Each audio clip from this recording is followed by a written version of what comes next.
Bem-vindo, bem-vinda ao Saboreando Histórias, o podcast onde o sabor, a cultura e os ingredientes se encontram à mesa. Eu sou Paula Schecker e a cada episódio vamos explorar o fascinante mundo da gastronomia. Vem comigo! Seja muito bem-vindo, bem-vinda ao meu Saboreando Histórias. Hoje eu tenho o prazer de conversar com Paulo Freitas, que é especialista em azeites, que é uma coisa que faz parte da minha vida, eu amo. Eu acho que eu entrei nesse mundo de azeites e azeitonas com meu pai e sempre gostei de colocar um pãozinho no azeite e provar e sentir o sabor. Mas com o tempo a gente tem uma série de azeites novos, né, e novidades, e eu vou conversar hoje com ele, e ele, como especialista, vai explicar para a gente como esse mundo magnífico funciona. Bem-vindo, Paulo. Obrigado, Paula. Obrigado pela oportunidade da gente poder compartilhar informações sobre esse universo, né, dos azeites. Sim, é uma paixão, né? Eu acho que é uma coisa tão gostosa e eu tenho muita coisa para te perguntar. Em primeiro lugar, eu acho que seria legal a gente falar que o azeite é um dos alimentos mais antigos, né, da humanidade, ele é milenar e faz parte, né, da história do ser humano e foi evoluindo até chegar nas nossas mesas com as garrafinhas e o que a gente conhece hoje. E eu acho que as pessoas têm muita dificuldade, a gente poderia começar falando disso, o consumidor, ao comprar um azeite num supermercado, o que ele deve procurar num azeite? Quais são as características assim organolépticas que um leigo consegue observar nos azeites, né? O que você poderia dizer de uma maneira didática sobre isso? Bom, os azeites são produtos realmente milenares, né? Então, falando de um produto que tem uma cultura 3.000 anos antes de Cristo, né? E eu sempre comento que no mundo do azeite a gente pode também buscar informações do mundo do vinho, né? O que diferencia um azeite de um outro, né? De um outro azeite. Uhum. Os azeites são diferenciados por variedades de azeitonas. Exatamente. Sim. Como o vinho, tem variedades de tipos de uva. Quantas tem? Quantas variedades São de azeitona? mais de 1.200 variedades de azeitonas, né, que são utilizadas para fazer azeite. Então, é como o vinho. O que diferencia não é a acidez e não é o país de origem, porque em cada país tem regiões que produzem variedades diferentes, com sabores e aromas diferentes. Uhum. Então, para a gente conhecer um pouquinho, né, sobre isso, é importante a gente também experimentar. Né? Esse é um ponto, como a gente aprendeu com o vinho. Isso, né? Né? Hoje a gente já tem noções sobre o que cada tipo de vinho, em termos de variedade, pode oferecer. E a gente começa a ver isso no mundo do azeite. Então, é comum a gente ter hoje em dia, né, principalmente nas grandes cidades do Brasil, uma oferta bem diversificada, né, de tipos de azeite. E cada vez mais, né? As pessoas chegam no supermercado. E cada vez mais. Acho que com a alta do preço do azeite atualmente, sim, as pessoas estão mais procurando o preço do que qualquer coisa. Exatamente. Mas tirando esse cenário de valores de cada um, né? Quais são as coisas que a gente busca? Quais são as características e o que é um azeite legal para o consumidor procurar? A gente tem duas grandes famílias, né, do ponto de vista do que a gente encontra, né, quando a gente vai num ponto de venda, numa loja especializada ou mesmo numa gôndola de supermercado. Uhum. Nós temos um grande grupo que é designado como azeite extra virgem. Só que dentro desse grupo, vamos dizer assim, há uma diversidade enorme de sabores e aromas. E tem um outro grupo que é chamado de azeite de oliva, ou aqui no Brasil a gente tem no próprio rótulo tipo único, né, que é um azeite que não é extra virgem porque teve um processo de refino químico. O azeite extra virgem é só com processos mecânicos e físicos, não há nenhuma intervenção do ponto de vista de processo químico. Uhum. Né? O que é importante a gente olhar, né, quando a gente vai comprar, escolher um azeite? A embalagem traz muitas informações. É muito importante. Primeiro, uma embalagem escura, né?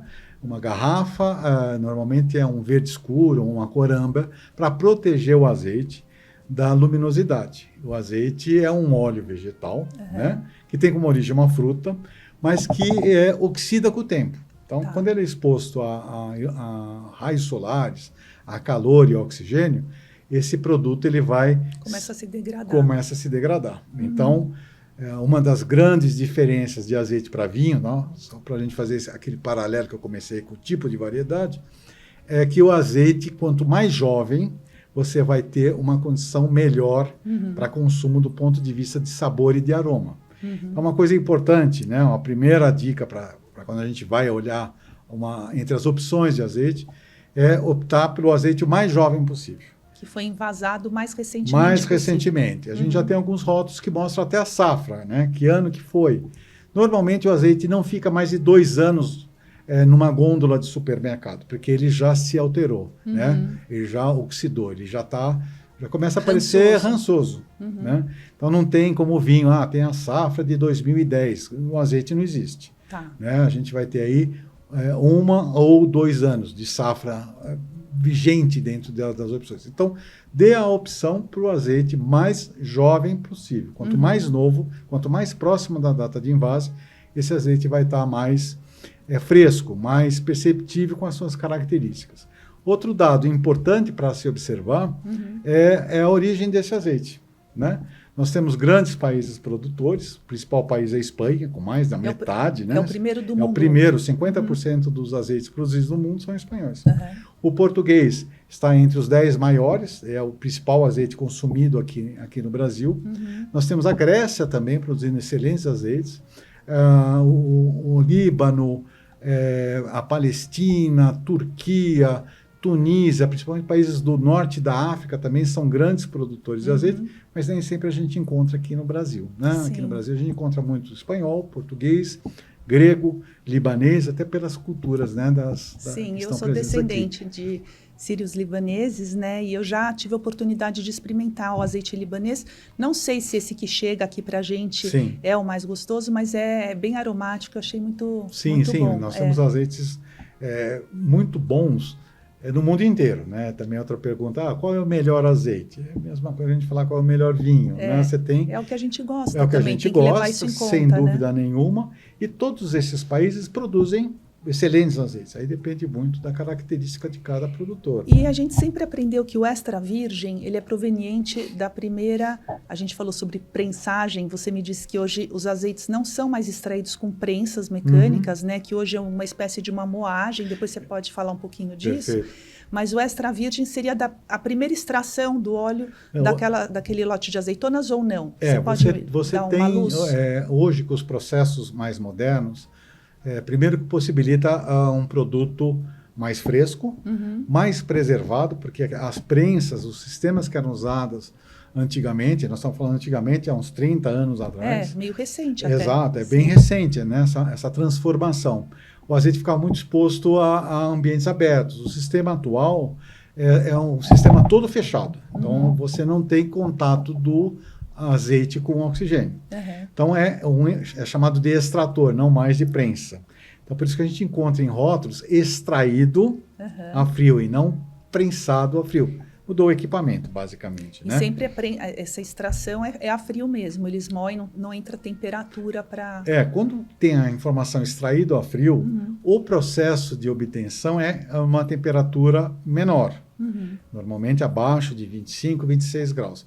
Mas também você tem azeite extra virgem, que é trabalhado com temperaturas um pouco maiores. Então, nesse caso, não tem a informação extraída a frio, mas também pode ser um azeite extra virgem.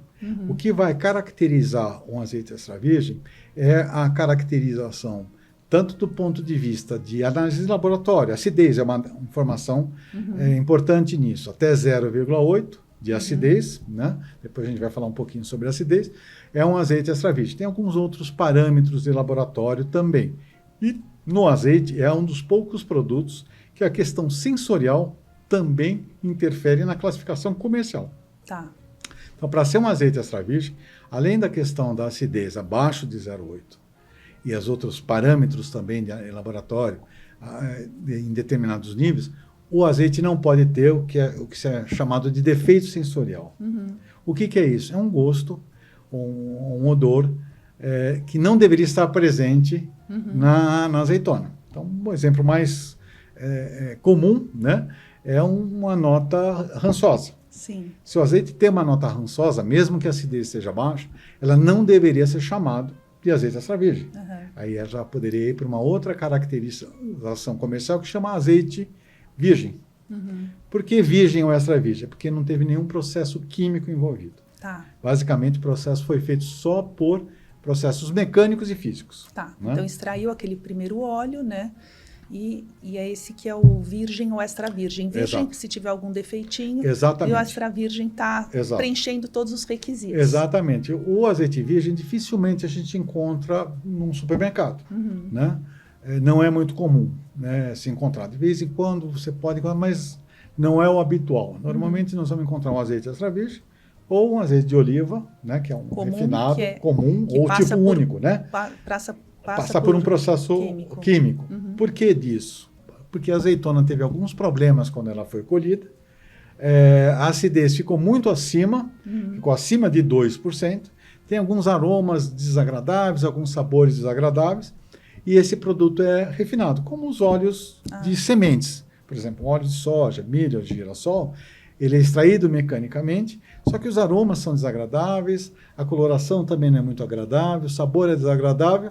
O que a indústria faz? Ela faz um processo que retira esses elementos agradáveis e dão aqueles óleos que são neutros, né? Normalmente um óleo de soja, girassol, canola, são óleos que não trazem aromas e sabores, né? Porque teve um refino químico. No caso do azeite extra virgem, por isso que tem os aromas e sabores.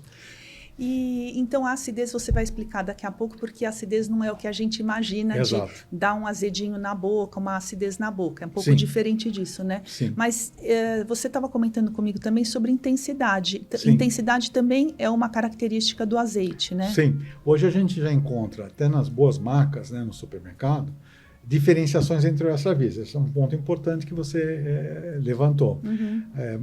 As marcas muito conhecidas já tem no próprio rótulo azeite extra virgem suave, azeite extra virgem intenso, azeite tradicional. O que o fabricante está procurando? Tem um frutado verde.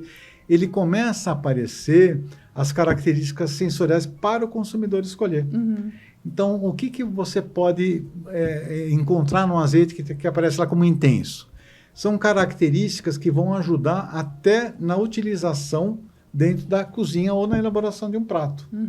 Por exemplo, é muito comum as pessoas perguntarem: o que é um bom azeite para bacalhau? É um azeite intenso. O que é um bom azeite para uma salada? Né? Uma salada suave. Um azeite mais suave. A combinação do azeite com o prato se dá meio por similaridade.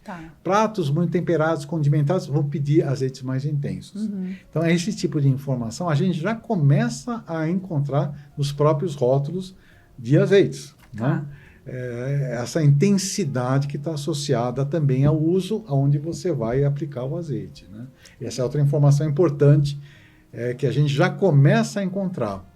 E variedades. A gente ainda sabe muito pouco sobre variedades. Variedades, né? Dos tipos de azeitonas? Dos tipos de azeitona. É como vinho.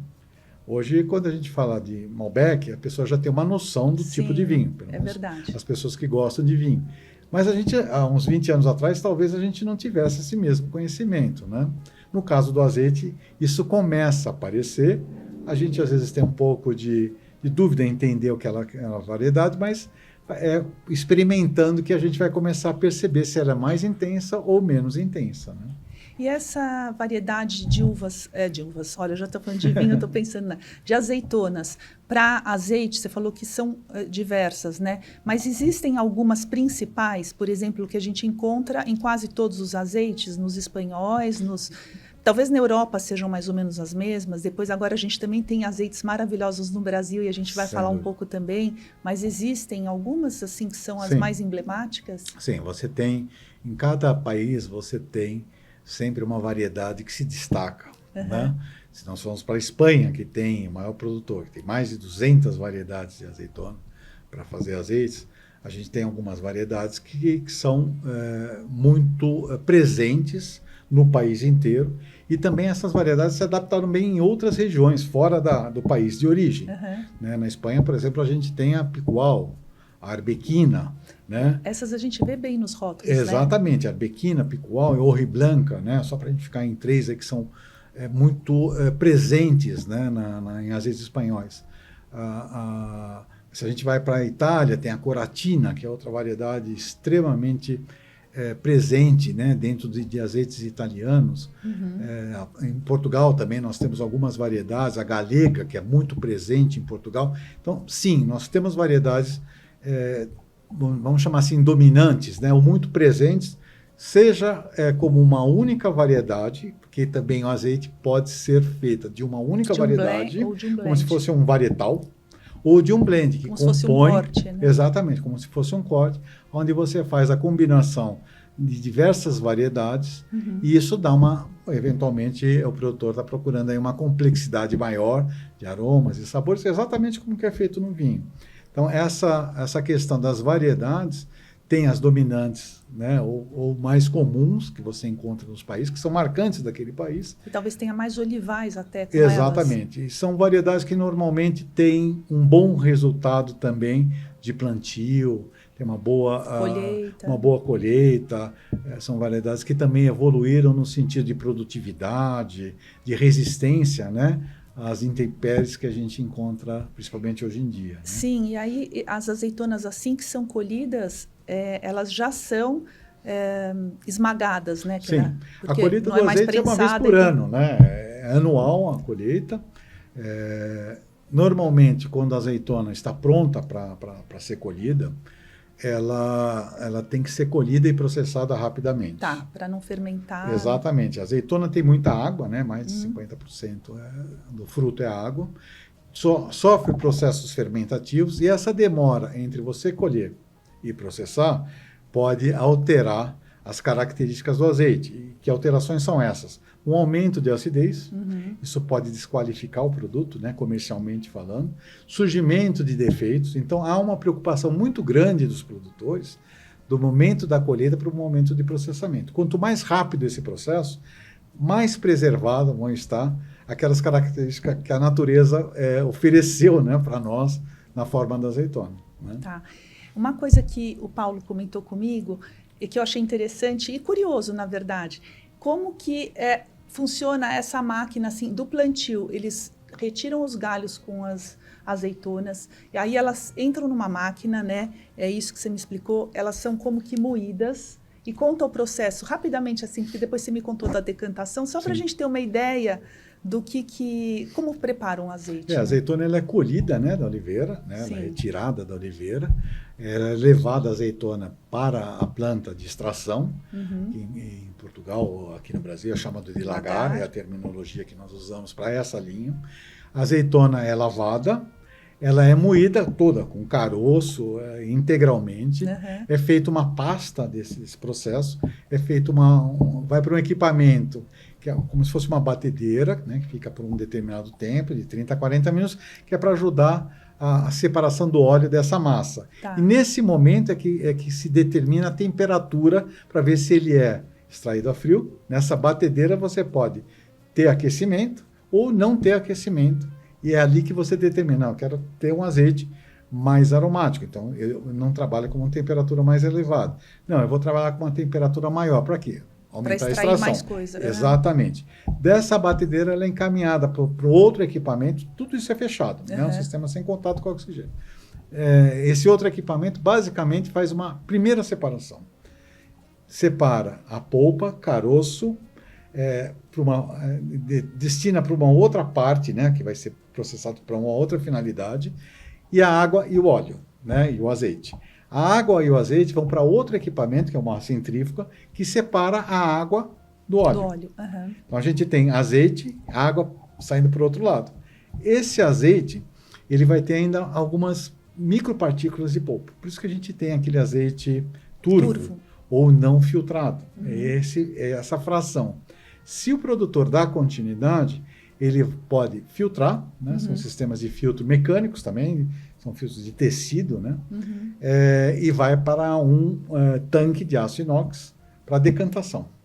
Ali as pequenas partículas se depositam até a gente ter um azeite na forma cristalina, como a gente está acostumado a encontrar dentro de uma garrafa.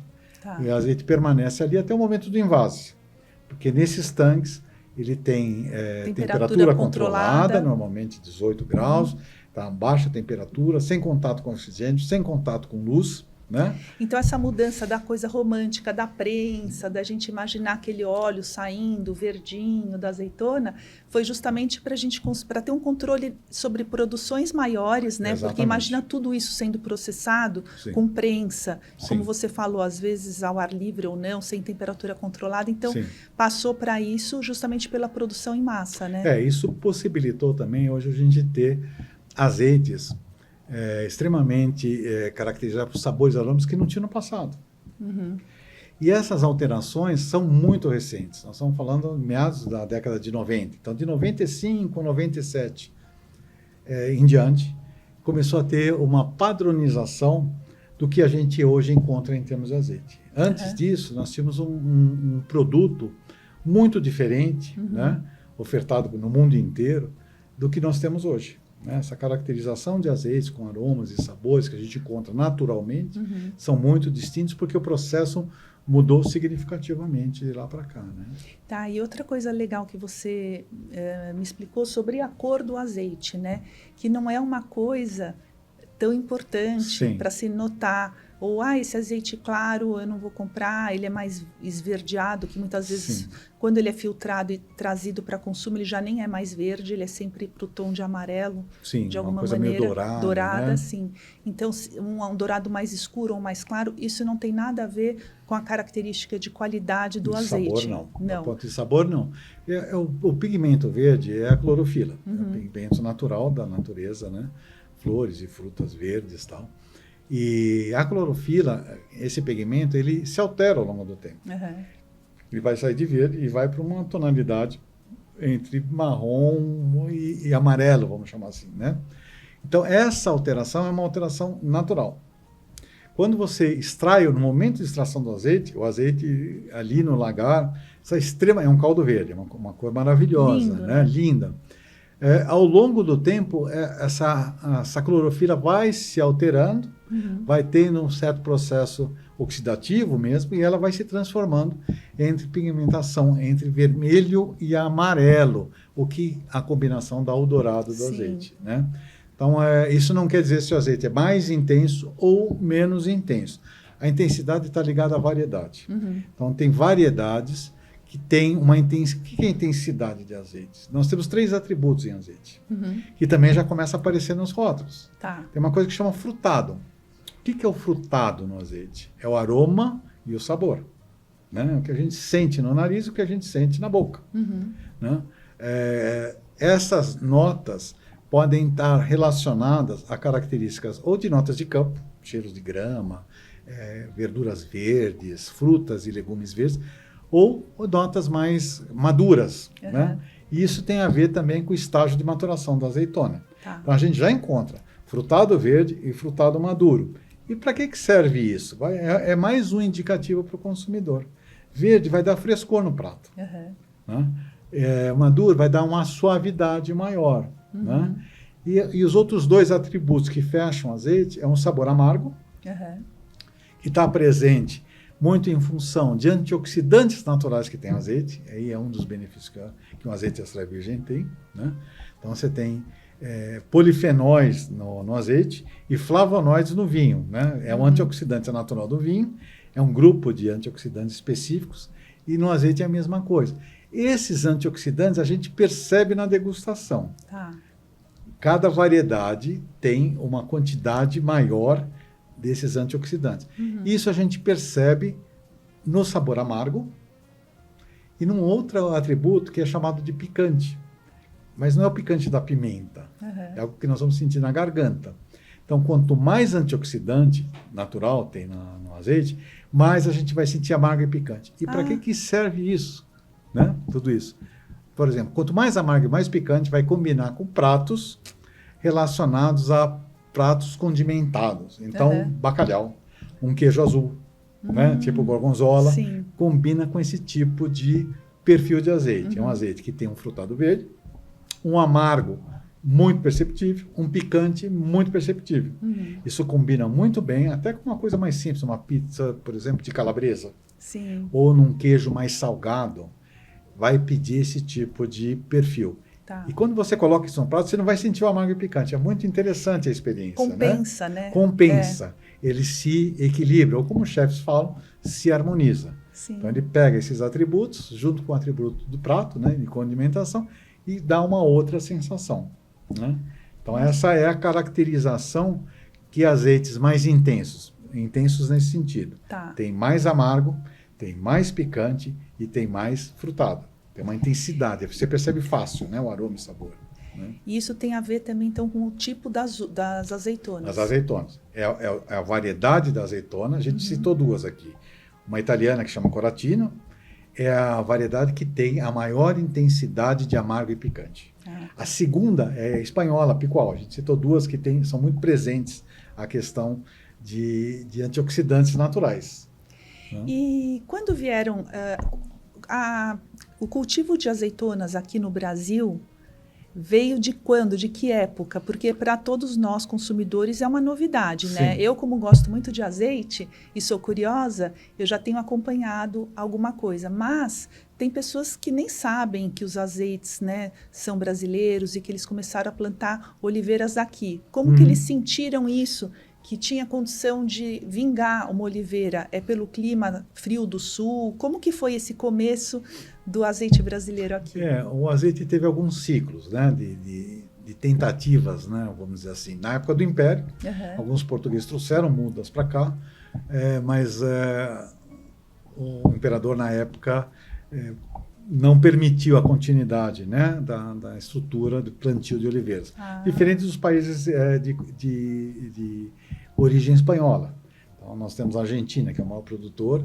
Os espanhóis, desde 1500, já tinha o início da cultura da olivicultura. Tá. Já tinha plantações de oliveiras. Você vai para Mendoza, tem oliveiras centenárias. No Uruguai é a mesma coisa. Então, países de cultura espanhola, houve essa implantação na época da colonização. Então eu não sabia que aqui no foi... Brasil, houve uma tentativa, mas não foi dada continuidade. Surgiu depois, no início de 1930, mais ou menos, tinha alguns experimentos, né, principalmente no Rio Grande do Sul, né, ali na região de Bagé para baixo, que é um pouco o que você falou, com relação a quais são as exigências, né, que uma oliveira tem. A oliveira tem uma exigência muito parecida com a videira, né, das uvas. Só que ela é mais exigente do ponto de vista de uma menor quantidade de umidade. Então, se nós vamos aqui para o Brasil, olhar o Rio Grande do Sul, que hoje é o maior produtor brasileiro de azeite, né, onde que tem os maiores olivais, né, plantações de oliveiras, nós estamos falando de um período aqui no Brasil mais recente, que tem algo em torno de uns 20 anos. Né, onde se iniciou, recente, é muito recente. Né? As primeiras produções têm 10 a 15 anos, produções comerciais, que os produtores começaram a ter produto para comercializar. Né? Essa região do Rio Grande do Sul, ela não está na Serra Gaúcha, onde que estão a produção de vinho brasileiro de alto perfil. Ela está na região da Campanha Gaúcha, que é de Bagé para baixo. Esse para baixo, o sul ela é mais seco, fronteira com o Uruguai, que é um produtor, né, que está na faixa. Nossa, muito bom. São faixas de latitude, 30 a 45 de latitude, tanto no hemisfério norte, pega todo o Mediterrâneo, né? Inclusive na América do Norte, a região da Califórnia, tem produções, né, de azeite nos Estados Unidos, e você vai para o hemisfério sul, 30 a 45, pega essa faixa abaixo de Bagé, Argentina, Uruguai e Chile. A Argentina e o Chile são os maiores produtores da América do Sul. África do Sul, Nova Zelândia e Austrália. Veja que tem aí uma similaridade de bons países produtores de bons vinhos. É verdade. E tem um ponto fora dessa região, aqui no Brasil, que é a região da Serra da Mantiqueira, que tem ali um microclima interessante por altitude. Então, o plantio de oliveira aqui na região entre sul de Minas Gerais, fronteira com São Paulo, até o Rio de Janeiro, apesar que a gente já tem plantios também no Espírito Santo, estão associados a altitudes acima de 1.000 metros. Onde você tem frio. A oliveira é muito exigente com relação ao frio, até mais do que as videiras. Né? Você tem invernos muito quentes, né? Durante o dia muito quente, noites muito frias, invernos com pouca chuva. Então, as oliveiras não gostam muito de umidade. Né? Esse é um grande desafio para nós aqui no Brasil. Mesmo no sul, a gente, nessa região da Campanha, a gente tem um nível de chuvas muito fortes quando a gente compara com o Mediterrâneo. Né? São níveis muito elevados. Então, esse é um desafio para os produtores brasileiros. Por outro lado, o Brasil produz azeites de excelente qualidade. Produtores brasileiros, nós temos mais de 500 produtores, pequenos produtores, são pequenas propriedades. Ainda representa uma quantidade muito pequena, né? Nós hoje devemos ter algo em torno de 1% da produção consumida no Brasil, do volume consumido no Brasil, é produzido aqui. 99%, algo desse modo, é importado. Né? Então ainda tem muito a desenvolver em termos de produção no Brasil. E tem muito a desenvolver, mas vai acabar ficando nessa faixa, né? Sim. Ou na Serra da Mantiqueira, ou nessa faixa sul. Do Rio Grande do Sul, exatamente. Então, quer dizer, também tem essa limitação geográfica para se expandir, tanto quanto alguns países europeus, né? Sim, dentro do padrão que as oliveiras têm, né? Porque as oliveiras não tiveram nenhum processo de adaptação, vamos dizer assim, né, para poder ir para outras regiões que tenham talvez características um pouco diferentes do que ela está acostumada. Né? Então você tem o Rio Grande do Sul, até pela característica, né, de regiões muito mais planas, propriedades maiores, com maior potencial, hoje já né, onde tem a maior produção nacional, do que aqui na Mantiqueira, que são regiões com propriedades com terrenos menores, muito montanhosos, né? Aí tem um desafio muito grande, né, para a colheita, né, que o Rio Grande do Sul já não tem. Né? Mas eu acredito que tem espaço para crescer, mas nunca vai ser azeites de produtores, né? Mas e qual a qualidade são as azeitonas principais aqui que são cultivadas aqui? Nós temos hoje mais de 20 variedades plantadas aqui no Brasil. Aqui também? Nossa, né? Bastante. Né? E uma coisa interessante do azeite brasileiro é que nós temos variedades oriundas da Espanha. Então, nós temos a Picual, nós temos a Arbequina, temos a Arbosana, que é outra variedade também plantada, oriunda da Espanha. Temos também variedades gregas, né? Coroneik, que é uma das variedades principais, oriundas da Grécia, que também se adaptou muito bem aqui no Brasil. Temos variedades italianas, né? Coratina está presente, Grápula é outra variedade presente. Tem variedades de Israel, Barnea. Então, uma coisa interessante do azeite brasileiro, principalmente quando a gente fala de corte ou de um blend, é que a gente tem a possibilidade de fazer um azeite, o que tem surpreendido muito o mundo. O Brasil tem ganhado prêmios em concursos internacionais, competindo com produtores ou países que têm tradição milenar. Nossa, isso é legal. Em função também dessa caracterização. Então, você tem um azeite que tem uma variedade da Espanha, Itália e Grécia junto, né?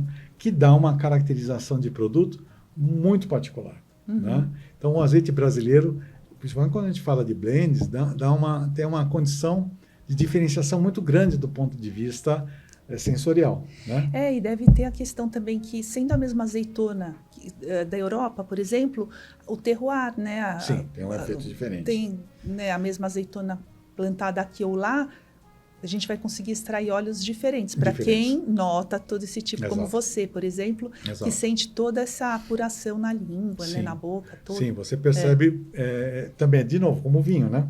Então, se você for pegar uma variedade de vinho típica da França, que está plantada no Brasil ou aqui na América do Sul, tem sinais similares, né? Mas tem diferenciações.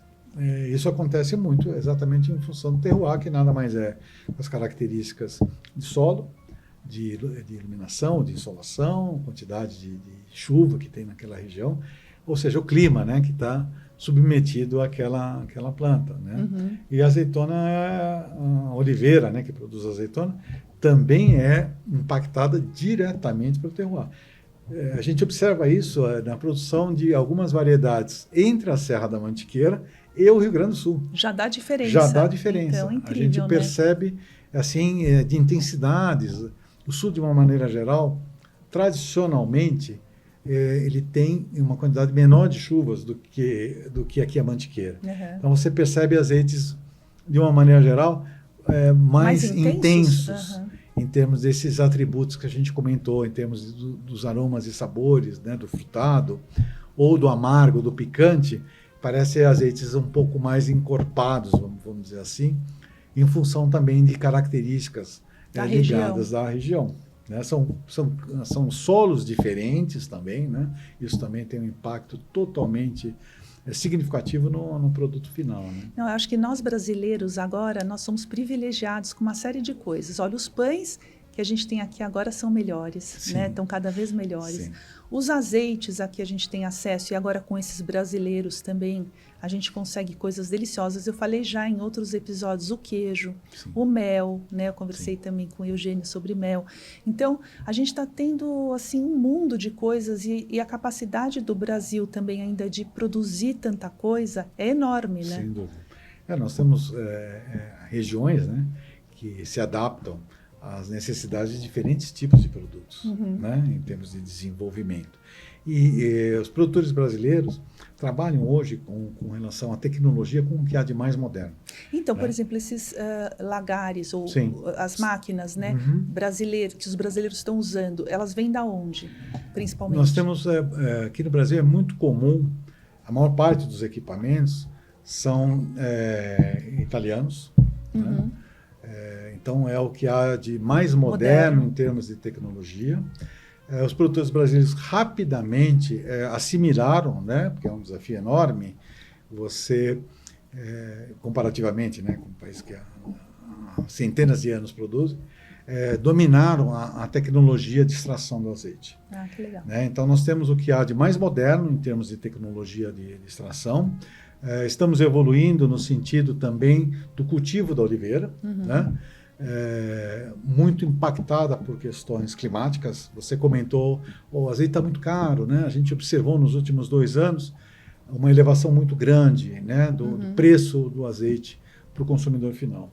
Isso é muito em função de secas altamente impactantes que aconteceram nas regiões produtoras, uhum, nas últimas 2 colheitas. Então, nós estamos falando da colheita do ano de 2023 e de 2024. Então, é um efeito acumulado. É um efeito acumulado. Houve quebras de produção de até 50% em algumas regiões. Por isso que ele aumentou quase que 100%. Por isso que ele aumentou, casos. Exatamente. O azeite custava algo em torno, há uns 2 anos atrás, R$19, R$20, e foi subindo. 27, hoje está entre 45 e 50. Verdade. Né?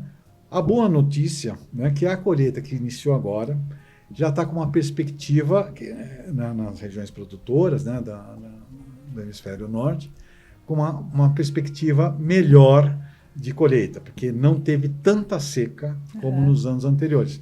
Porque o preço no produtor nessas regiões, o preço do azeite bruto praticamente triplicou. Nossa. Ele passou de um patamar até 3 vezes mais.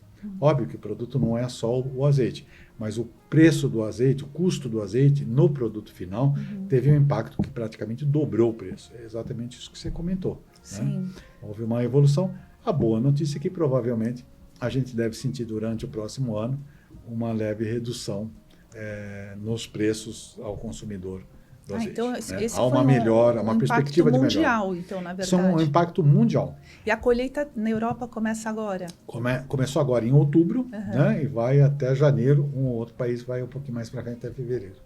Né? Então, é uma colheita que há uma expectativa melhor, porque houve uma recuperação do nível de chuvas. Né? Então, entre outono e inverno, Exato. E no Brasil também é entre outono e inverno? Nossa colheita aqui na Mantiqueira começa próximo de fevereiro e vai até março. Nós ainda não entramos, né, no que seria talvez o clima ideal, que seria talvez abril, maio, começar a colheita. Agora, essa questão de março, abril, no Rio Grande do Sul, a gente já começa a ver que a colheita está indo mais próximo desse período de outono e inverno. Aqui na Mantiqueira a gente já começou, no início era início de janeiro.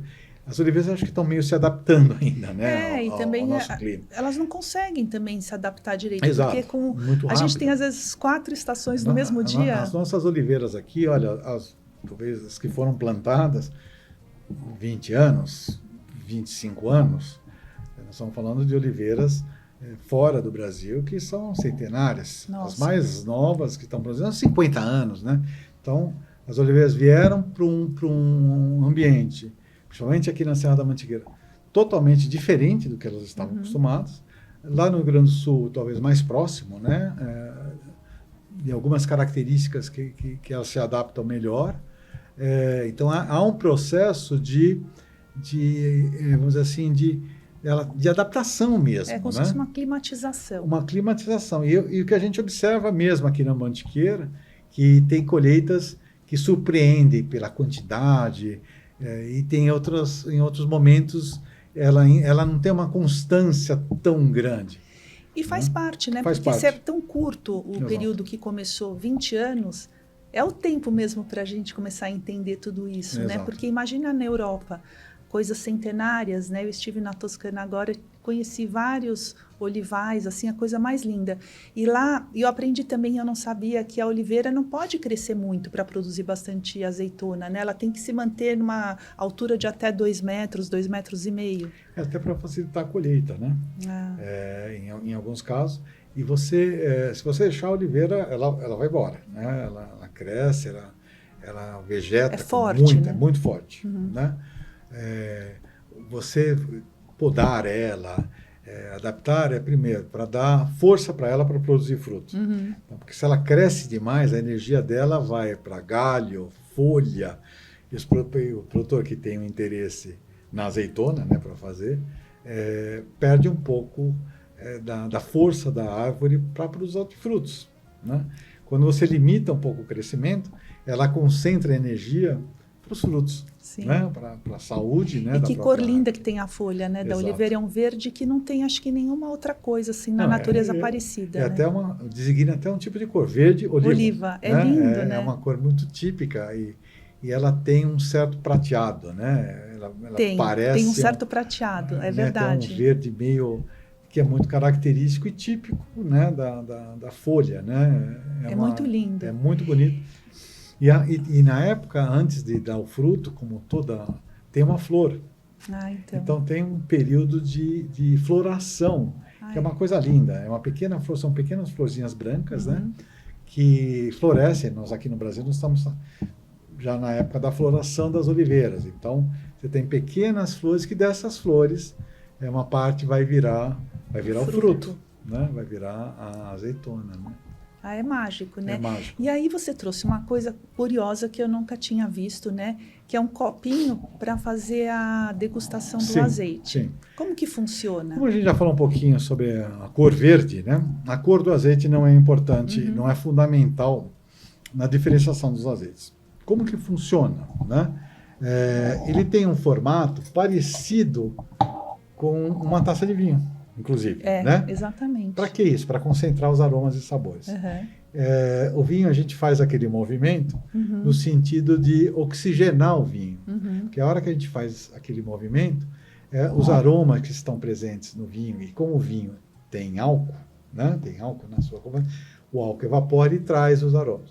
O azeite não tem álcool. Então, o que a gente precisa fazer? A gente precisa esquentar o azeite.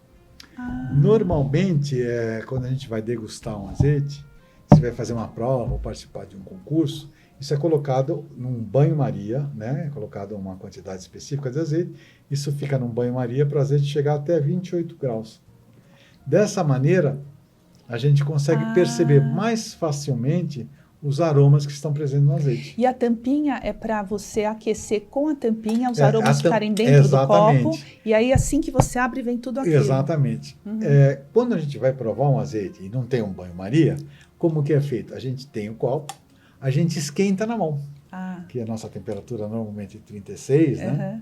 A gente está esquentando o azeite, a gente coloca a tampinha para segurar. E depois de um certo tempo, mesmo com a fricção aqui da mão, a gente percebe uma melhoria, porque fica mais fácil, porque ao esquentar o azeite, a gente volatiliza os aromas. A gente ter, por exemplo, um prato que está no congelador, você tira ele, não tem cheiro não. É verdade. E coloca no micro-ondas. Quando você aquece, os aromas de um alimento saem.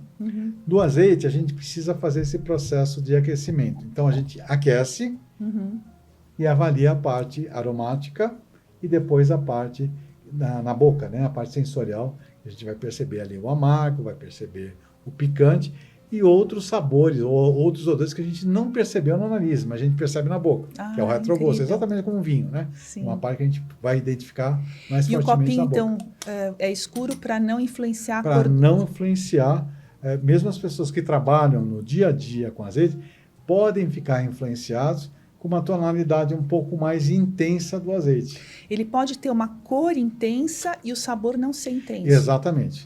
Ele pode ter uma cor intensa e, obviamente, a visão nos influencia. Você está vendo, né, sem a gente racionalizar a questão, nossa, esse daqui deve ser um azeite intenso, de aroma, de sabor, ou o que seja. E não obrigatoriamente é. Ali você tem uma parte de pigmentação que não tem, e às vezes pode ser mais dourado. Não a questão do verde, mas ele pode ter um dourado mais fechado, vamos dizer assim. Ou um dourado mais claro. Ou mais transparente. Isso pode influenciar. Então, por isso que a gente usa um copo e as tipo de avaliação. Classificações de acidez que vêm nos rótulos, elas são bem assim acuradas? Então, assim, dá para confiar? Ou você já aconteceu de provar um azeite e falar, nossa, está escrito 0,2 e você sentir que não é na sua boca? É raro você não percebe acidez na boca. A acidez do azeite é uma isso que a gente parte, ia falar. exatamente, isso. É uma parte da gordura, né? Todos os óleos são compostos por ácidos graxos. Tá. É a estrutura. O que muda de um óleo de soja para um azeite é o tipo de ácido graxo que está lá. E no caso do azeite é onde a gente encontra o benefício. Quando se fala, não, o azeite é muito bom para questões cardiológicas. Isso é provado e recomendado. Por quê? Porque tem um ácido graxo específico, que é quase 80%, que é chamado de gordura monoinsaturada, que chama oleico. Essa estrutura, quando tem alguma alteração na azeitona entre a colheita e a extração, é que quebra um pedacinho desse ácido graxo. E é isso que vai no laboratório, quebrou 0,2%, 0,3% desse ácido graxo. É isso que vai no rótulo. Então, a acidez do azeite só é detectada em laboratório? Só em laboratório. Você não sente do ponto de vista sensorial. Tá. Não é o sabor ácido de um vinho, de um suco de laranja. É um pedacinho daquele ácido graxo que quebrou. E foi identificado no laboratório. Ele é um termômetro de um processo bem feito. Tá. Quanto mais baixo, melhor o azeite. Melhor o azeite do ponto de vista de qualidade de processo. Isso quer dizer que ele é um azeite mais intenso? Não. Porque a intensidade é a variedade da azeitona. Então, você já provou um azeite com acidez 0,2 e uma com 0,8, que talvez o de 0,8 tenha sido mais agradável ao paladar sensorialmente do que o 0,2. Tá.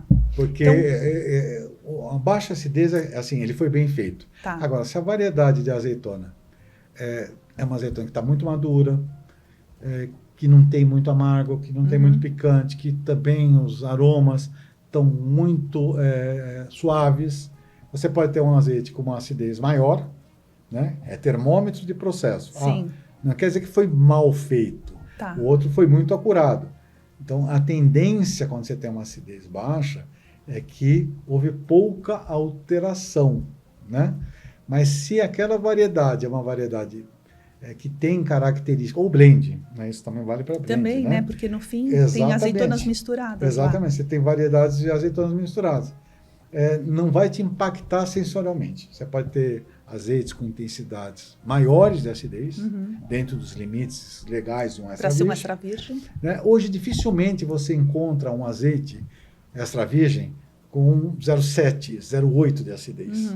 Se você for olhar as boas marcas comerciais, praticamente todas estão com 0,5. Tá. Então, assim, a tendência é cada vez ser menor esse processo de quebra, porque os equipamentos estão cada vez mais sofisticados nesse sentido. O produtor entende que ele precisa processar com rapidez para manter melhor as qualidades. Então, é um processo natural de melhoria de processo que vai impactar no azeite. Então, cada vez mais a gente vai ter legislações. A legislação de azeite, dessa vez, já chegou a ser 1,5. O meio passou para 1, agora está 0,8. E é uma discussão, inclusive, internacional, que são normas internacionais, de eventualmente talvez reduzir um pouco mais, porque hoje o processo já permite isso. Né? Sim, no passado não, né? Foi a evolução mesmo do sistema. Foi a evolução do sistema como um todo da cadeia produtiva. Ah, né? que incrível, né? A gente não imagina tanta coisa assim, por trás disso. Você né? vai vendo informações adicionais. E o azeite ainda tem bastante para evoluir, né, em termos principalmente de informação. Né? Você, por exemplo, na sua casa, que tipo de pratos você usa mais azeite? Assim, peixes, por exemplo? Porque peixe eu acho que combina muito com azeite, todos os peixes, né? Em casa eu uso azeite para tudo, né? Desde frituras, que Sim, é outra questão, eu também, né? na minha casa, só uso azeite. E é uma dúvida, né, que grande parte das pessoas Isso é legal a gente falar. Com relação à fritura, né? Sim, você pode usar azeite para usando frituras assim profundas, né? Que batata frita, fazer batatas bravas, por exemplo, eu frito no azeite. Ou fazer algum tipo de legume, ou um frutos do mar, né? Você tem alguma coisa com frituras de imersão, você pode utilizar azeite. Não tem problema nenhum, o azeite tem resistência para a fritura, Até como que temperatura? os outros óleos vegetais. Normalmente fritura, esse tipo de fritura, onde você submete 180? a maior alternativa, né, de pressão, é 170 até 180, né, para qualquer fritura. O azeite tem resistência para isso. Tá. O azeite até 200 graus resiste. Então, você precisaria queimar o azeite. E esse queimar significa queimar um óleo de soja, qualquer óleo. O que é queimar o óleo? É você estar numa temperatura acima da resistência dele. É aquilo que às vezes acontece na casa da gente, a gente coloca lá uma frigideira com óleo e sai da cozinha, esquece. É quando volta aquela fumaça. O óleo está queimando ali. Ponto de né? fumaça. É o ponto de fumaça dele, é o ponto que ele resiste.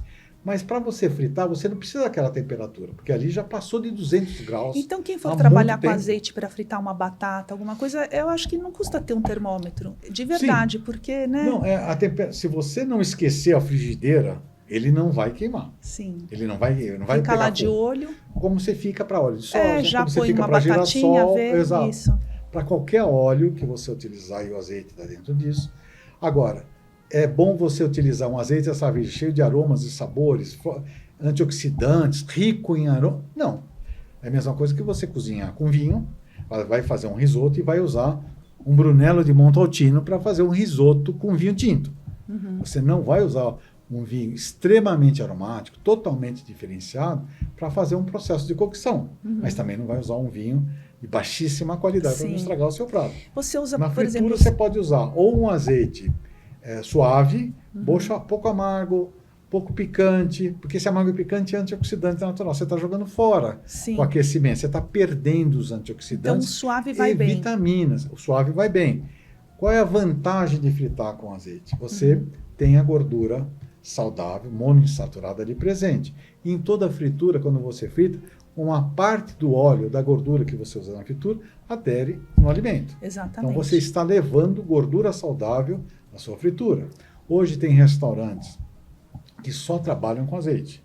Fala, poxa, mas ele tem um custo bem mais elevado. Sim, do ponto de vista econômico, o azeite é um desafio, né, pelo custo que ele tem comparado com os outros óleos vegetais. Mas do ponto de vista de saúde, tem muita gente que privilegia usar o azeite em todas as suas aplicações em função da gordura monoinsaturada. Então, e você dos pode usar para qualquer coisa. Os óleos de sementes que a gente tem aqui, que são ultra refinados, eles têm gordura poliinsaturada? Tem gorduras. O azeite também tem poliinsaturados. Né? Tem monoinsaturados, poliinsaturados. O que faz a diferença é essa composição. Quanto que tem de monoinsaturado, quanto tem de poliinsaturado. Né? E aí os óleos vegetais também têm um pouquinho de gordura saturada, que é muito comum em gorduras animais. Então, você pegar banha de porco, manteiga, eles são riquíssimos em gorduras saturadas. Muito bons do ponto de vista de sabor. Usados com moderação são ok. Usados em excesso provocam algumas questões relacionadas à saúde. Né? Começa a dar doenças metabólicas. Exato, metabólicas, coisas relacionadas a colesterol. Né? E, por exemplo, eu até pipoca eu faço com azeite, né? Ou com manteiga ou com azeite. Sim. Agora não uso óleo. Mas eu já tive essa experiência de colocar um óleo, por exemplo, de girassol, fiz a pipoca, depois a panela fica com uma crosta grudada, difícil de lavar. E não acontece com azeite, não acontece com a manteiga.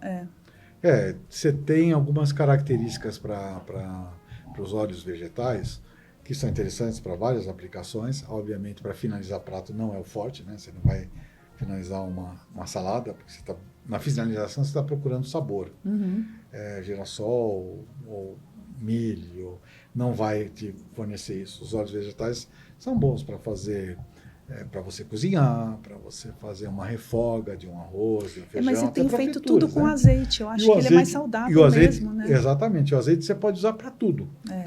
As pessoas, poxa, mas fritura, bom, considere Espanha, Itália, Grécia, onde praticamente o principal óleo vegetal disponível é azeite de oliva. Sim.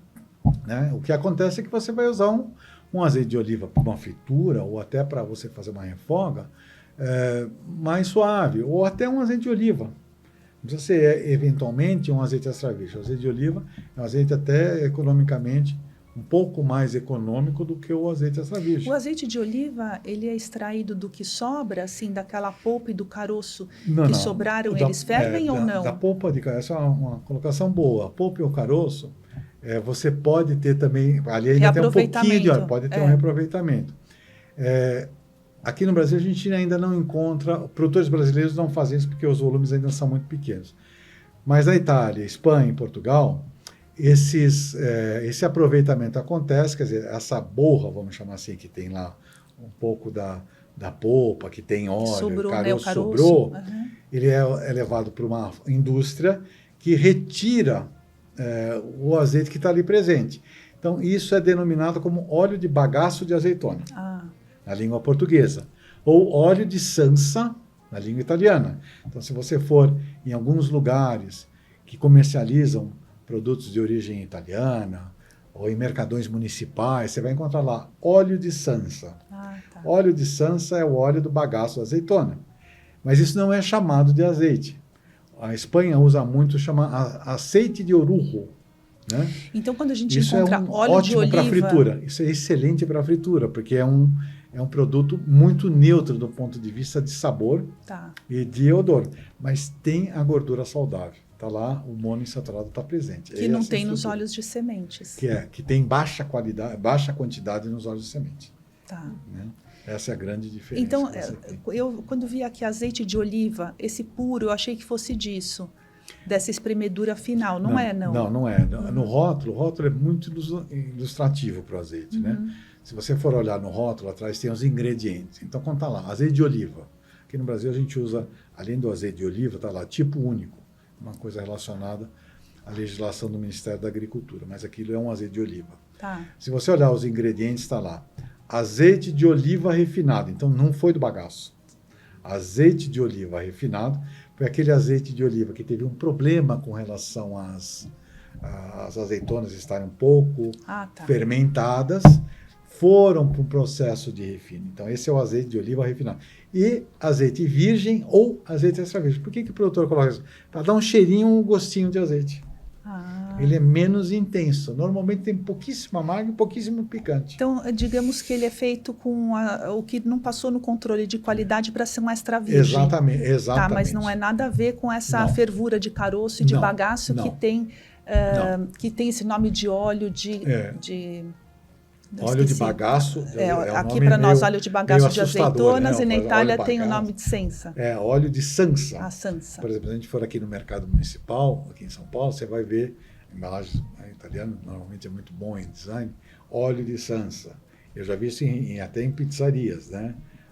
De alto perfil, óleo de sansa, pizzaria italiana, óleo de sansa da Itália, mas é o óleo de bagaço. É ruim? Não quer dizer que é ruim. Mas é um produto mais simples do ponto de vista de sabor e de aroma. E sendo bem detalhistas, assim, com azeite. A gente já falou que tem que ser consumido jovem. Depois que a gente...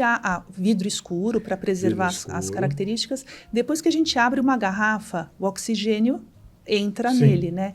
A gente teria que consumir em quanto tempo? Em uma semana? Olha, você abrindo e não deixando muito tempo aberto, e mantendo também num lugar escuro, não em janelas, né? Tem gente que mora às vezes em casa, no sol, não precisa ser numa geladeira, mas num armário, numa região mais ou menos fresca da casa, ele dura mais de 6 meses tranquilamente depois de aberto. Ah, tá ótimo. Isso é importante É, também, isso- porque tem tantos mitos, sim, né? Assim, sim. abrindo azeite Abriu consome em você uma rapidamente. semana. Não há essa necessidade. Obviamente, abriu, usou, fecha. O que é muito, ainda precisamos evoluir muito, é o azeite servido, né? Nos pontos de alimentação. Uhum. Em restaurantes, nós ainda temos, né? O azeite ainda é muito maltratado. Tem aqueles galeteiros que hoje são proibidos na Espanha, na Itália e em Portugal, de você ter ali um frasco transparente. Normalmente está aberto, você vê ter um biquinho aberto. Aquilo é um processo de oxidação intenso que está acontecendo. E constante. Né? É constante. Um frasco transparente em cima de uma mesa com altíssima claridade. Calor. Se você se der ao trabalho de pegar aquele galeteiro e levar ao nariz, você vai sentir um ranço fortíssimo. É verdade. Né? E se você tomar, não precisa ser nenhum degustador de azeite, o cheiro de coisa rançosa é facilmente perceptível. Isso estraga o prato, né? Literalmente estraga. Então o azeite ainda é muito mal trabalhado nesses. A gente vê já uma evolução. Já encontramos bons azeites, né, que são trabalhados em restaurantes, em pizzarias, em casas, onde o azeite é importante, né, de você ter como complementação quando está ali disponível para você complementar um prato. Mas ainda tem aí um processo grande para evoluir. Né? E quando a gente gosta, quando era recém-casada, fui a uns restaurantes que tinham uma garrafa muito bonita. A gente estava viajando até, e dentro eles colocavam assim, um ramo de alecrim, um dente de alho, uma folha de manjericão, assim, um raminho de manjericão, e tinha mais alguma coisa. E ficava, mesmo para comer com pãozinho, Sim. É super gostoso, Sim. né? Se alguém quiser fazer isso hoje, o importante é secar super bem a folha. A gente tem, por exemplo, até já um produto fornecido, né, pela própria empresa, pelos próprios produtores de azeite. Há produtores brasileiros que já fazem, às vezes vamos chamar assim, azeites aromatizados, né, que seria exatamente essa descrição que você está fazendo. Você tem algumas formas de fazer isso, do ponto de vista de um produtor. O restaurante pode fazer isso ali, né, para servir, tem lá o azeite, pega as suas especiarias e faz a preparação e deixa disponível, né, grãos de para as pessoas. pimenta. A gente pode Grãos de fazer em pimenta. casa. Eu já fiz várias também. vezes, tá? Exato. Mas eu procurei, assim, consumir. Primeiro tem que pegar o gosto. Então tem que deixar pelo Vai menos um assim, tempo. uns 5 dias, uma semana para Exato. pegar aquele gostinho. Exato. E também não demorar muito para consumir, né? Porque ele também acaba ficando numa outra garrafa que não era a garrafa de origem, você já despejou num outro lugar. Eu queria até passar para as pessoas que me acompanham no meu Instagram. Sim. Isso, porque eu acho uma delícia. Mas eu falei, deixa eu falar primeiro com o Paulo, para ver se eu não vou atrapalhar muito, se isso é uma coisa viável possível, e gostosa, né, de você mesmo. Fazer em casa. Tem algumas etapas de você fazer, por exemplo, para consumo próprio. Próprio. Né? Em vez de você esperar tanto tempo para que essa infusão seja presente, né? Se eu deixo, amorna o azeite. Exatamente. Você faz um aquecimento do azeite, até uns 80, 90 graus, né? Não precisa fritar, e fazer exatamente aquilo que você tinha falado com a batata. Então você pega lava muito bem, por exemplo, manjericão, mas você seca, deixa mais um tempinho. Seca muito bem, porque água com óleo não dá certo, né? Vai espirrar. Seca bem, né? Lava, seca bem manjericão, alecrim, a pimenta. Se você não tem um termômetro em casa, você vai colocando aos poucos, deixa no fogo baixo, vai colocando, encostando no óleo. A hora que ele começar a fazer aquelas bolinhas, desliga o azeite, desliga o fogão, o forno, o que seja, coloca as ervas ou aquilo que você queira aromatizar, deixa junto com o azeite quente, ele vai esfriando. Se você deixar meio período, se fizer isso, a parte da manhã, vou ter uma recepção em casa com amigos. Já consegue consumir no mesmo dia? Faça isso de manhã, no mesmo dia ele vai estar pronto.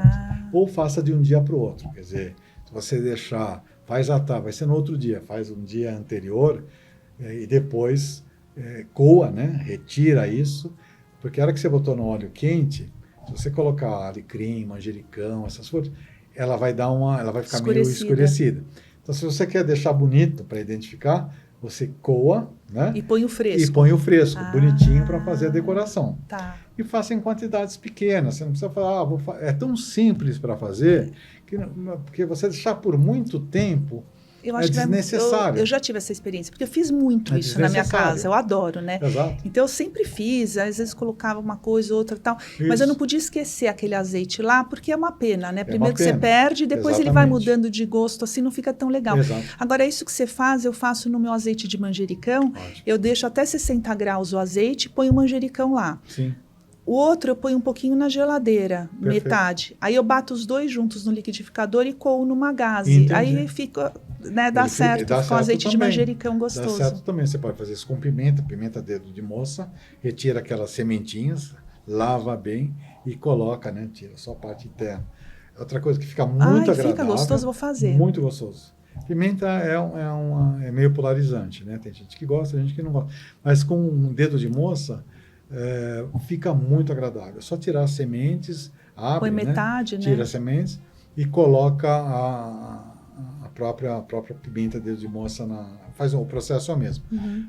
Outra coisa que fica muito agradável é com cítricos, limão siciliano ou laranja Bahia. Você fala, nossa, mas com limão, sim, peixe, né? Você tinha comentado peixe. E todos os pratos onde tem a condimentação, limão, azeite, vai muito bem. Tá. E uma coisa que é surpreendente é para sobremesas. Você pode usar cítricos, seja limão siciliano, seja, eu falo da Bahia, porque a laranja pera é muito amarga. Você tira só a casca, tira uma parte bem laranjinha. Deixa menos possível daquela parte branca, né, que está presente. Que é amarga, né? Que é amarga, deixa bem fininho, lava bem também, né? E depois que o azeite estiver quente, faz o mesmo processo e coloca aquela parte para dentro. Deve ser maravilhoso. Você tira, e o azeite com limão siciliano, além de peixes e vários outros tipos de pratos, legumes e tal, fica muito bem em sobremesas. Sorvete, você aplicar um limão aromatizado com cítrico, seja limão siciliano ou uma laranja Bahia, sobre um sorvete, a hora que você coloca o sorvete sobre uma superfície fria, ele vai dar uma sensação meio mais densa. Parece como se fosse uma pequena calda. É um toque cítrico com a gordura do azeite. Que interessante. Fica surpreendente. Vai muito bem também em salada de fruta. Nossa, nunca imaginei. Você pode substituir. E até para fazer um ganache de chocolate. Para você fazer uma cobertura, por exemplo, pessoas que têm algum tipo de restrição com creme de leite ou com lactose. Você pode fazer uma ganache basicamente com cacau, né, chocolate, né, não achocolatado, chocolatado tem muito açúcar, mas um chocolate em pó e um azeite. Pode ser tanto um azeite mais sem suave. aromatização, pode ser um azeite mais suave, ou um azeite aromatizado com notas cítricas.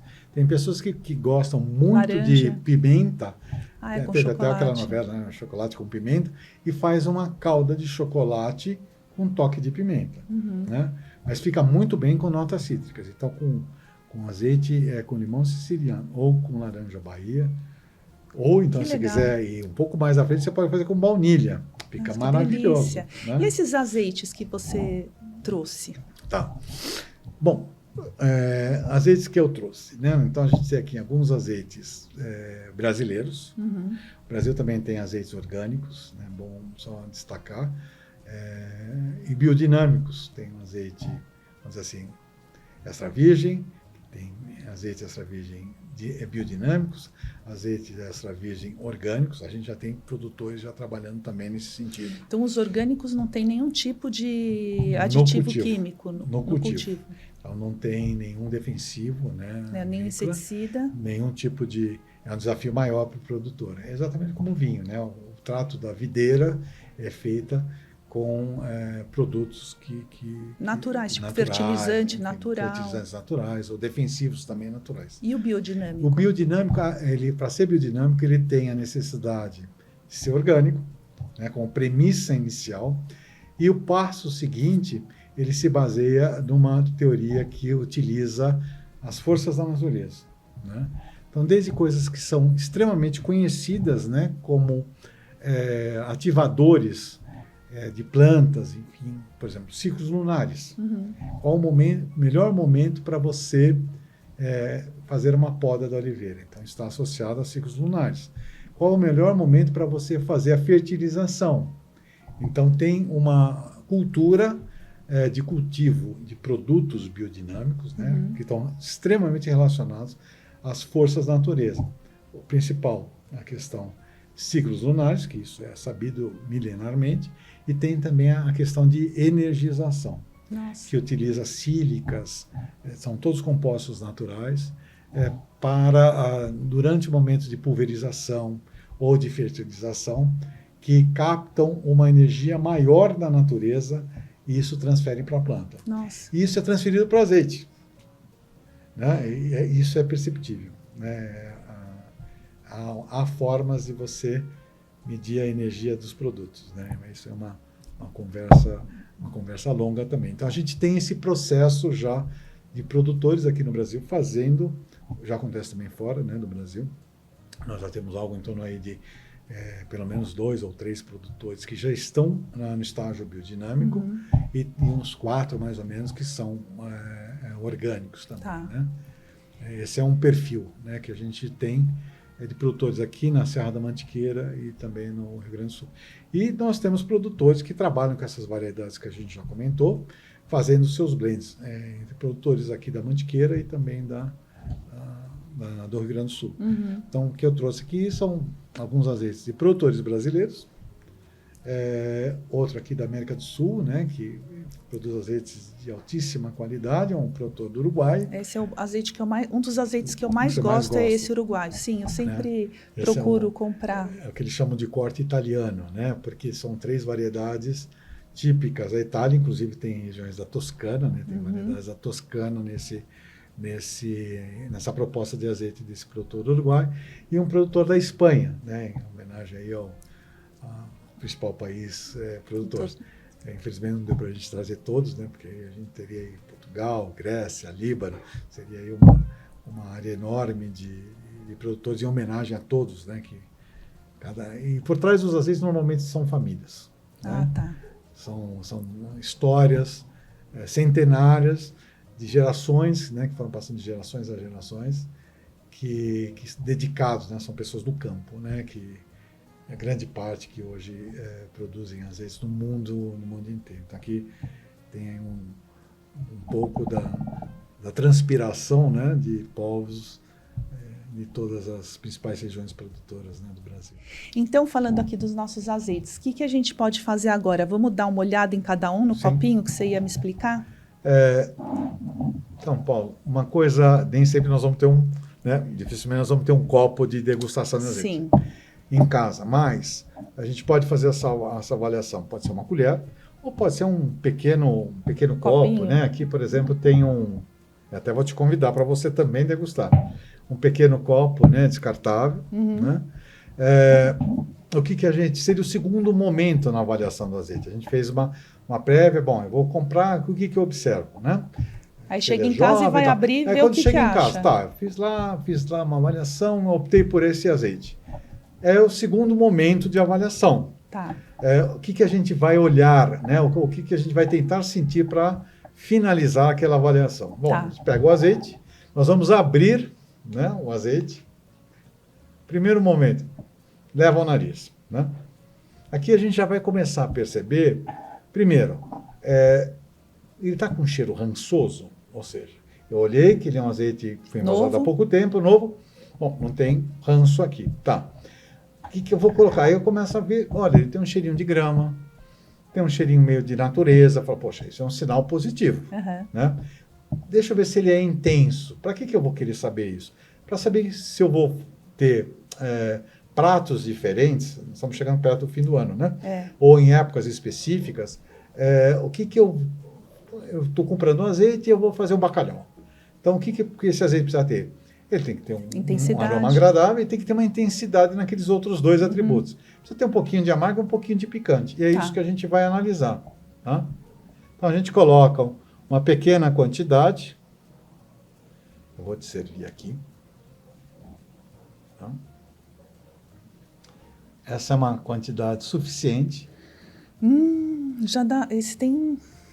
Você já leva para o nariz. Já senti umas coisas boas. A hora que você coloca num pequeno, você já percebe. Ele tem um dourado, não é bonito, apesar de a cor ser importante, mas na definição, né, de intensidade. Mas você já percebe. Aqui tem um cheirinho meio de campo, né? Tem. Cheirinho meio de maçã. Eu ia falar de fruta. De fruta. Tem fresca, uma nota, de fruta fresca. Fresca, assim, não passada. Não fruta passada. ainda como maçã, exatamente. pera. Então, esse é um azeite que tem 1 ano. Né? Tá. Porque é da Espanha, a Espanha está começando agora. Basicamente, ele tem 1 ano de colheita. Tá. E a parte de envasamento é um pouco menos, porque ele foi envasado ao longo do ano. Mas tem 1 ano de colheita. Você vê muito cheiro de frutas. Né? Então, assim, do ponto de vista de aroma, muito agradável. Então, isso, a hora que você coloca num prato, principalmente quando a gente finaliza, o prato está quente. Sobe esses aromas. É verdade. Né? Quando você esquenta, né? Vamos fazer o processo. Se você esquenta um pouquinho, apesar que a gente já percebe facilmente os aromas desse azeite. Né? Já, esse daí eu achei. Facilmente. Para mim, como leiga. Sim. Você vai, um pouco que você esquenta, fica mais perceptível. Que coisa. Né? Você não precisa muito tempo, mas você já percebe. Aí nós vamos para outra avaliação, que é na boca. Uhum. Quando a gente experimenta, é muito comum às vezes as pessoas experimentarem com um pãozinho. O pão mascara muita coisa. Porque tem a característica do pão. Exatamente. Né? Então, se você quer pão mais azedo, identificar, esse azeite vai ser bom para que prato? Porque no fundo é para isso que a gente está degustando. Primeiro, para ver se é um bom azeite. Uhum. Não tem defeito, não tem ranço, não tem nenhum sabor estranho, né? Ou cheiro estranho. Vai para a boca. A gente vai colocar um pouquinho sobre a boca, aspirar, para o ar passar sobre a camada de azeite. Nós vamos sentir um retrogosto e aí vamos perceber, tem amargo, tem muito ou pouco. E depois a gente engole. Tá. Para ver o picante. Deixa eu ver como que é esse.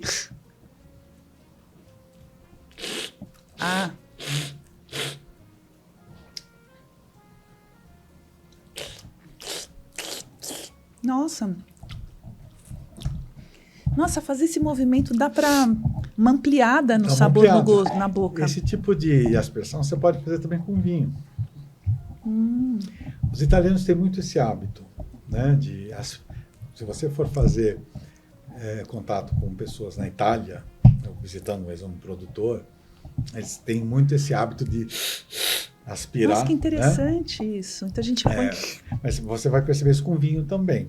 O espanhol não faz muito esse processo, mas ele deixa sobre a boca, também aspira, mas não os italianos. Nossa, dá muita diferença. Faz muita diferença. Você vê, dá para perceber na boca um amendoado. Tem amargo, assim, muito forte. Você percebe muito amargo. Tem picância? Tem picância? Na garganta? Um pouco ou não? Muito pouco. É pouco? Pouco amargo e pouco picante. Então é um azeite que tem um frutado, tem uma nota Agora agradável. Eu estou sentindo bem assim frutado. Você vê um amendoado, uma coisa frutada na boca, mas pouco amargo e picante. Então, que azeite é esse? Mesmo não está amargo mesmo. É um azeite suave e intensidade. Onde ele vai muito bem? Em pratos, por exemplo, uma salada, muito agradável. Num risoto suave, onde o aroma é importante. Se você quiser experimentar um pouquinho mais diferente... Vamos no próximo. Vamos naquele que você gosta muito. Nossa, eu amo esse azeite. Esse é um azeite produzido no Uruguai, um produtor também que particularmente... Se eu sentar numa mesa com um pãozinho quente e uma garrafa de azeite, eu já estou feliz. Dá para se divertir, né? Ai, tá ótimo assim, porque não quero desperdiçar uma gota.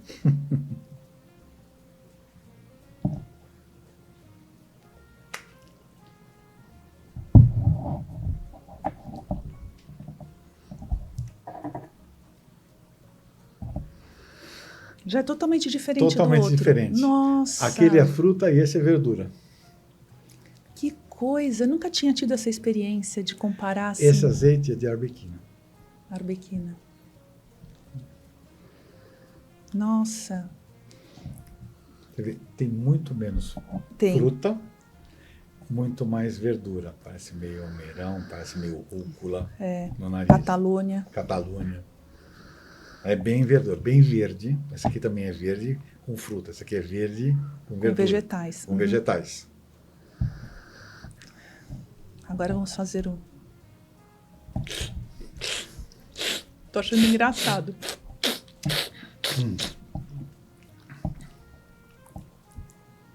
Totalmente diferente. Nossa! Agora eu estou entendendo muito a diferença. Esse tem amargor e tem picância. Tem picância. Você vê que a picância vem. E você vê que não é aquela queimação que a pimenta dá. Não, é outro tipo. É outro tipo, ele vai pegando aqui Pega no na fundo. garganta, é. Então, essa picância é um azeite que tem uma alta quantidade de polifenóis, que são os antioxidantes naturais. Por isso que muitos produtos cosméticos utilizam azeite como a sua base de gordura. Eu até estava vendo uma reportagem que é interessante passar um pouco de azeite de oliva no rosto. E esse azeite, quanto mais picante, mais amargo, mais interessante, desse ponto de vista. Nossa, que interessante essa experiência. Estou diferença. adorando. Eu trouxe azeites bem distintos. Um do outro, não? Completamente diferente. Se você provar esse brasileiro, que é um Coronet, que é uma versão especificamente grega, né, uma variedade grega, você vai sentir mais amargo do que picante. Aqui tem um equilíbrio interessante de amargo e picante. Né? E quando se fala que um azeite é bem equilibrado, é quando você tem esses três atributos presentes. Ele tem amargo, tem picante e tem frutado. Nossa, esses dois são bem diferentes, igualmente deliciosos. Muito bons. Muito bons. Então você fala, qual que é melhor? Os dois são muito bons. Para que você vai usar, né? Exatamente. Então, esse é um azeite suave, né, com característica suave, mas com excelente frutado. Nossa, muito bom. Com aroma, né, muito agradável e um sabor agradável também, mas com menos amargo e picante. Ele vai muito bem em vários pratos, né? Agora, esse picante e esse amargo vão precisar de um prato que tenha um pouquinho de condimentação. Se você colocar isso numa salada de folhas muito suave, ele vai aparecer. Vai. Então, a não ser que você goste, né, do sabor amargo, que não é muita gente que tem essa percepção, talvez seja um pouco desagradável para você. O outro mais suave não compromete nenhum prato. Mesmo que você coloque ele num bacalhau, eu falo assim, bom, ele não altera o prato. Né? Do ponto de vista, nossa, ficou estranho. Não. A única coisa é que você vai sentir assim, poxa, a hora que você coloca o outro, você percebe, opa, esse aqui ficou mais interessante. Né? Então é para isso que os produtores fazem azeites com perfis sensoriais diferentes. Basicamente é para atender todos os gostos. Atender todos os gostos. Como todas as outras coisas. Como todas as outras coisas. Né? Você falou de queijos, né? Hoje tem queijos com mais salga, menos salga, né? Com notas um pouco diferentes, porque são gostos diferentes. Aí você vai falar, qual que é o melhor? Como você falou, depende muito do gosto e do uso de cada um. E os brasileiros também, não tem um perfil assim que você fala, os brasileiros acabaram ficando com uma característica mais frutada, não. Cada um tem a sua característica, o seu blend, exatamente. Os produtores também brasileiros trabalham com o objetivo de atender essas características de utilização diferente. Então, produtores brasileiros fazem azeites aromatizados, que legalmente não são chamados de azeites aromatizados, são chamados de óleos à base de azeite, tal, por uma questão de legislação. Mas basicamente a composição deles é azeite de oliva extra virgem e um aromatizador que é natural, que pode ser o óleo essencial do manjericão, o óleo natural, o óleo essencial do limão siciliano. Porque se não for natural, já cai por água abaixo toda a coisa legal do azeite. É basicamente uma mistura de óleos. Né? Ou o produtor, no final da colheita, faz o esmagamento da azeitona junto com o limão siciliano, junto com a pimenta, quer dizer, ele coloca lá para moer tudo junto. Por que ele coloca no final? Porque ele vai, se ele não tiver uma linha dedicada, ele vai manter esse sabor do limão na linha inteira. Então, imagina, a próxima produção que ele queira fazer de azeite, ele tem que limpar muito bem a linha. Sim. Né? E é uma especialidade que surgiu na Itália. A parte de aromatização, tem várias empresas italianas que têm azeites aromatizados. Você vai encontrar muito na Itália, um pouco na Espanha. São países que na Espanha é mais recente. E o Brasil já está fazendo isso. E o Brasil já tem azeite aromatizado. Esse aqui não tem nenhum aromatizado, não, né? Esse é uma variedade de Coronet. Esse fabricante chama Fazenda Maria da Fé. Ele é da cidade de Minas Gerais, onde teve praticamente a origem desse ciclo atual da olivicultura no Brasil, porque lá tem um centro experimental de estudo de oliveiras no Então Brasil. vamos provar rapidamente antes da gente encerrar? Deixa eu ver para você. Está fechado. Essa é uma variedade grega. Essa empresa faz os aromatizados. É interessante que recentemente, tanto essa variedade, você está experimentando aqui um azeite que foi premiado na Argentina, no concurso da Argentina, e num concurso da França. Nossa, que coisa linda. Exatamente essa variedade que é Coroneia de Maria da Fé. E esse produtor faz aromatizados. Inclusive, o aromatizado dele foi premiado também com 100 pontos num concurso em Mendoza. Ai, tá ótimo, só para...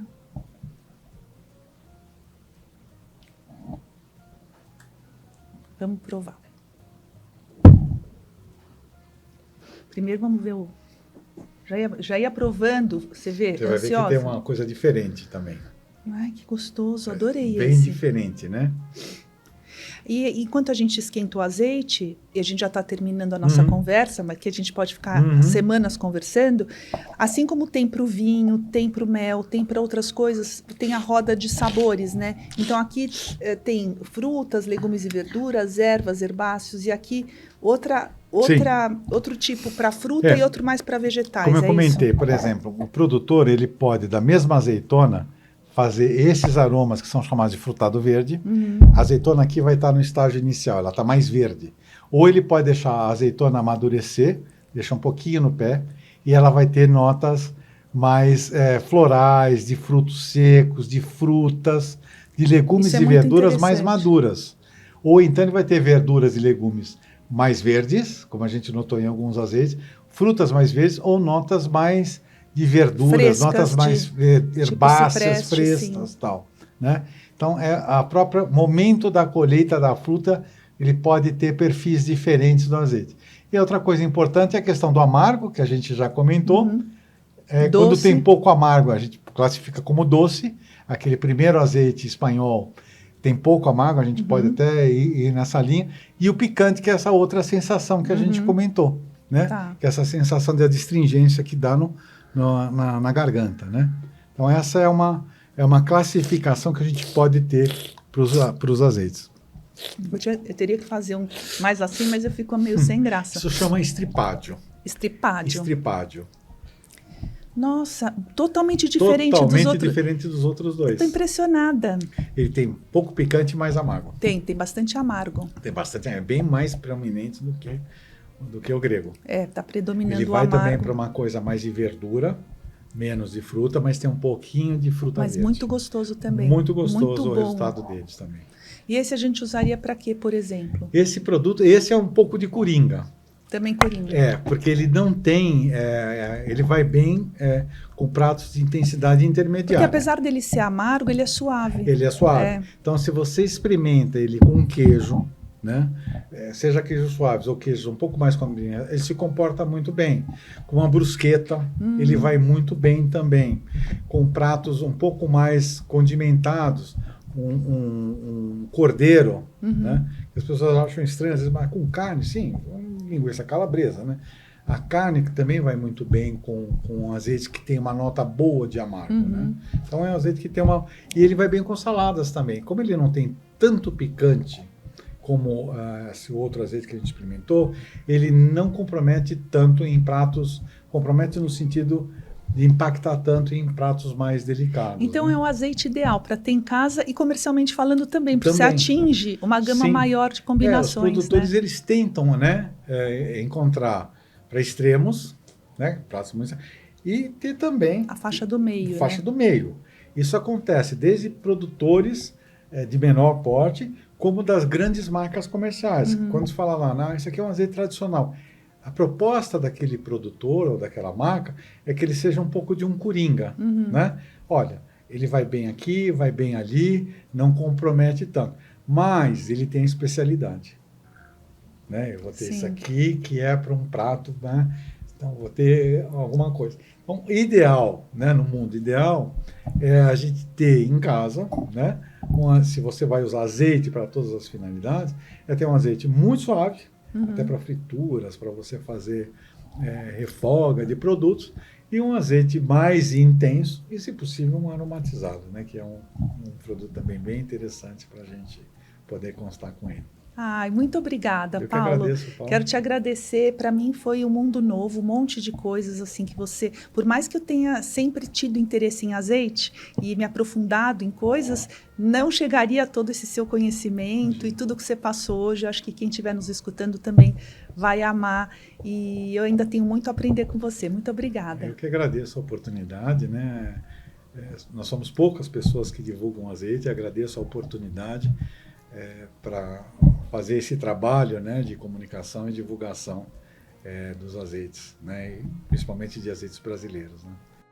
Hoje eu conversei com Paulo Freitas sobre o mundo maravilhoso do azeite. Ele trouxe informações muito preciosas. Se você tiver alguma dúvida ou alguma curiosidade, você pode entrar em contato com ele pelo Instagram Azeite Online Consultoria, que ele vai responder na medida do possível. Muito obrigado, adorei ter você comigo e te vejo no próximo episódio.